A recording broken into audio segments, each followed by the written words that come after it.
ভোর 5:30 থেকে মেঘলা দিনে ঘরের সমস্ত কাজ, বেডরুম ক্লিনিং সবটাই এভাবেই ম্যানেজ করি। নমস্কার, শুভ সকাল। সবাইকে জানাই অনেক অনেক স্বাগত আমার ছোট্ট পরিবারে। আমি পিঙ্কি ত্রিপুরা থেকে বলছি। আশা করছি হয়তো সবাই ভালো আছো, আর আমিও অনেক অনেক ভালো আছি। আজকে মঙ্গলবার, এখন সকাল 5:30 বাজে। তো উঠে পড়লাম। উঠেই আগে দেখলাম যে বাইরে প্রচুর বৃষ্টি। তো রাতেও বৃষ্টি হয়েছে। কালকে তো সারাদিন একটু ঝিরঝিরিভাবে বৃষ্টি হয়েছিল। তো মেঘলা আকাশ একদম, আর জানলা তো খোলাই যাবে না, এরকম পরিমাণে জল পড়ে আছে জানলা দিয়ে ঘরের মধ্যে। তো যাই হোক, আস্তে আস্তে কাজগুলো তো করতে হবে। তো তার আগে দরজা জানলাগুলো খুলি, কি অন্ধকার হয়ে আছে যেহেতু বৃষ্টি, মেঘলা আকাশটা।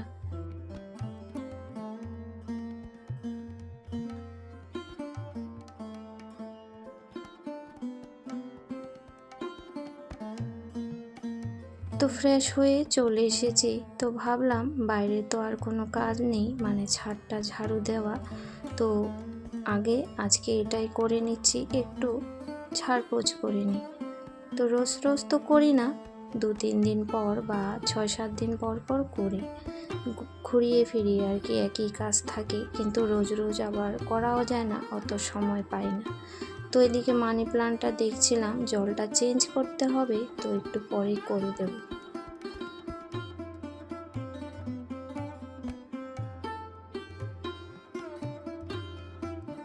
তো এতদিন ধরে ঠান্ডা ঠান্ডা আবহাওয়া ছিল, যেহেতু বাতাস বইছিল, কিন্তু বৃষ্টি তো অনেক দিন ধরে কিন্তু হয়নি, সেটাও একটা ভালো ছিল। তো বৃষ্টি হলেই না, এই যে লাগাতার হতে থাকে, সেই জিনিসটা কিন্তু ভালো লাগে না। বিশেষ করে কাপড় চোপড় শুকায় না, আর জানলাগুলা খোলা যায় না, সেই জন্য আমার একটা বিরক্তি লাগে। কিন্তু বৃষ্টি না হলেও এই যে গরম, কিন্তু যাই হোক, গরমটা ছিল না অনেক দিন ধরেই বললাম। তো এখন ওই দিকটা মোছা হয়ে গেছে, এখন এই রুমের দুটো দরজা পরিষ্কার করে নেব। তো সবগুলোই মুছবো না, এই দুইটাই মুছবো।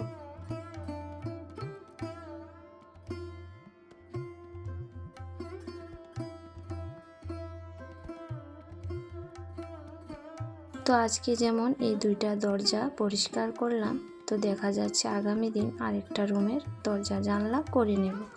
তো এভাবে করলে কিন্তু বেশ, মানে সময়ও বাঁচে আর তাড়াতাড়ি হয়, আর বাড়িঘর বেশ পরিচ্ছন্ন থাকে।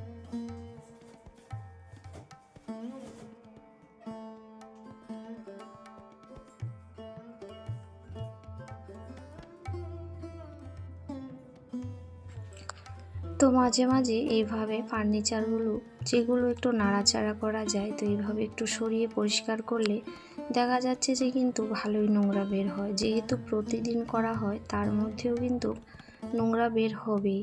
তো আগে তো আমি বেশি করতাম, এখন আরও মনে হচ্ছে সময়টা কম হয়ে গেছে। জানি না, দিনের সময়গুলো তো একই থাকে, কিন্তু আমাদের কাছে মনে হয় সেটাও কম পড়ে যায়। তো যাই হোক, একটু আলনাটা সরিয়ে নিয়ে, একটু ড্রেসিং টেবিলটা সরিয়ে নিয়ে এভাবে পরিষ্কার করলাম হালকা ফুলকা করে, মানে দেখো বেশ নোংরাই বের হয়েছে।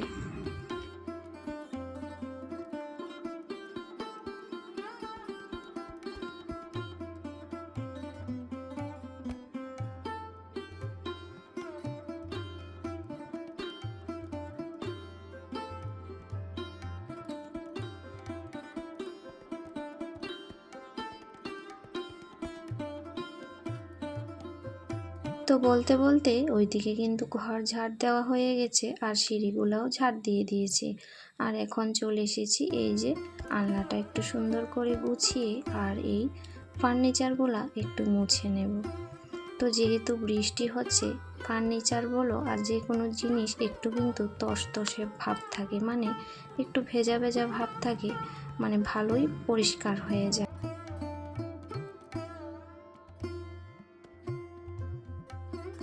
তো কাপড় চোপড় তো প্রতিদিন এখানে ওখানে যাওয়া আসা হয়, তারপর ধোয়াও হয়, কিন্তু সাথে সাথে ভাঁজ করা হয় না, অনেক সময় কিন্তু থেকে যায় দু একটা।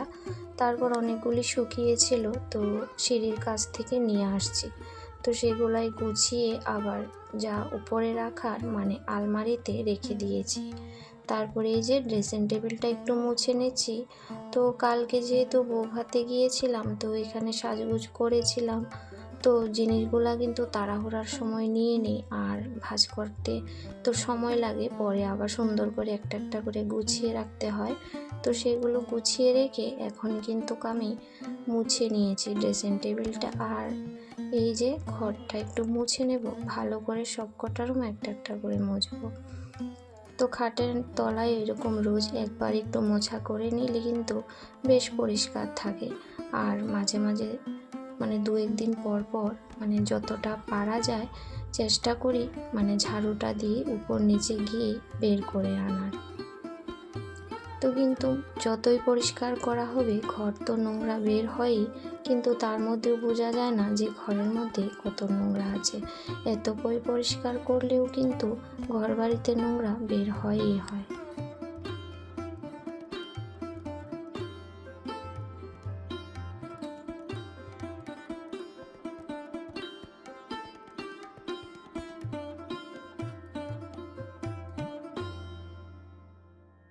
তো বেশ অনেকটা সময় কিন্তু একটু ব্যায়াম করেছি, যেহেতু অনেক দিন ধরে হাঁটা বা হচ্ছিল না ব্যায়ামটা। তো আজকে ভাবলাম না, সময় যেহেতু আছে তো একটু করে নিলাম আর কি, আধ ঘন্টার মতো প্রায়। তারপরে এই যে স্নান সেরে নিয়েছি, আর ফুলগুলা তুললাম, আর অফ ক্যামেরাতে ঠাকুরের বাসনও দিয়েছি। তো কালকেও সন্ধ্যার থেকে বৃষ্টি ছিল, সেই জন্য বাসনগুলা সন্ধ্যার সময় ধোয়া হয়নি। তো রাতেই কাজগুলো করে রাখলে কাজটা অনেকটাই কিন্তু কম হয়। তো যাই হোক, বৃষ্টির মধ্যে হলেও এখন পূজা যেহেতু দিলাম, বাসন তো মাজতেই হবে। তো আজকে কিন্তু ফুলটা একদম কম ফুটেছে, তো তাও যাই ফুটেছে আমার ঠাকুর পূজা হয়ে গেছে।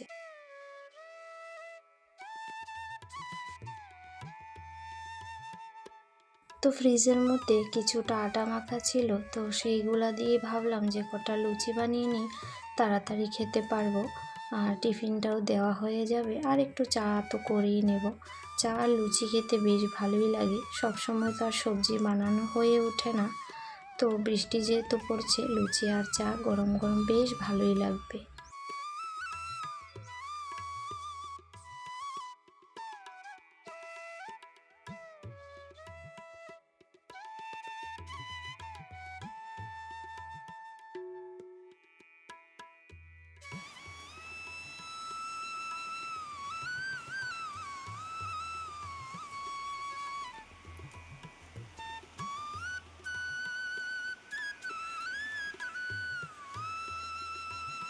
বৃষ্টি আসলে কিন্তু আমার কাজ বেড়ে যায়, কাপড় চোপড় ধোয়া নিয়ে যেরকম একটা চিন্তায় থাকি, সাথে এই যে জানলা দিয়ে কত জল, সকালে কিন্তু একবার মুছেছি, তারপরে এই যে আবার মুষলধারে বৃষ্টি হচ্ছিল। তো যাই হোক, করতেই হবে, কিচ্ছু করার নেই। আর এখানে হয়েছে কালকে ও বাড়িতে মাছ ধরা হয়েছিল, তো কালকে যেহেতু সোমবার ছিল আমি তো নিরামিষ খেয়েছি, সবাই খেয়েছি। তো মানে ও বাড়ি থেকে মাছগুলা কেটে ভাজা করে আনা হয়েছে, তো ফ্রিজের মধ্যে রেখে দিয়েছিলাম রাতের বেলাতে। তো এখন হচ্ছে ডাটা দিয়ে মানে মাছ ভাজা, মাছের ডিমটা ভাজা করতে বলেছে। তো আমি কখনো এভাবে মাছের ডিম দিয়ে ডাটা দিয়ে ভাজা করিনি, তো ফার্স্ট টাইম করছিলাম, যেহেতু বলেছিল করার জন্য, তো একটু আলুও দিয়েছি সাথে। তো বাচ্চারা তো খাবে না জানি ডাটা দিয়ে ডিম ভাজা, সেই যেহেতু মানে অর্ধেকটা ডিম এভাবে করলাম, আর অর্ধেকটা কিন্তু বেগুন আলু দিয়ে করেছি। তো বাচ্চারা এভাবে করে দিলে ভালোবাসে, আর বড়দের জন্য এভাবেই করা হয়েছে, যেহেতু বলেছে এভাবে খাবে। তো যার যেটা পছন্দ সেভাবেই রান্না করে দেওয়ার চেষ্টা করি। তো সবাই তো মানে সব কিছু যে পছন্দ করবে সেরকম তো নয়। আর এখানে হয়েছে মাছটা রান্না করব, তো সাথে কটা ডাঁটা, একটা আলু আর ঝিঙে একদম কচি ছিল, তাই ভাবলাম ঝিঙেটাও কয়েকটা দিয়ে দিই। তো দিয়ে সবগুলো দিয়ে কিন্তু মাছটা রান্না করব। আর কালকে ডাল রান্না আছে যেহেতু, তো ডালটা কিন্তু আর রান্না করলাম না। তো এখানে সবজিটার মধ্যে কাঁচা লঙ্কা বাটা, আদা, রাঁধুনি আর একটু আদা বাটা দিয়েছি, জিরে। তো এরকমভাবে কিন্তু ঝিঙে বা ডাঁটা রান্না করলে বেশ সুন্দর হয় খেতে, নিরামিষও খাওয়া যায়, আবার মাছ দিয়েও কিন্তু বেশ ভালোই লাগে।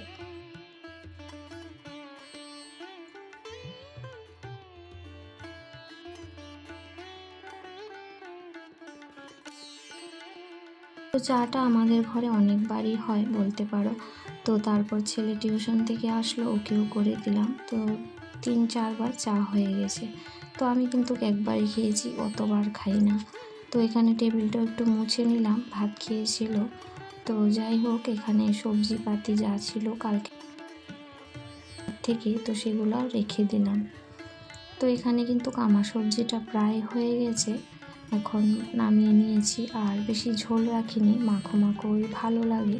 তো সমস্ত রান্না তো আমার কমপ্লিট হয়ে গেছে। তো যে সকল বন্ধুরা ধৈর্য সহকারে এতক্ষণ ধরে আমার সাথে ছিলে, সবার জন্য অন্তর থেকে অনেক ভালোবাসা। আর এই যে বৃষ্টির মেঘলা আকাশটা একটু অনুভব করছিলাম হাতে নিয়ে।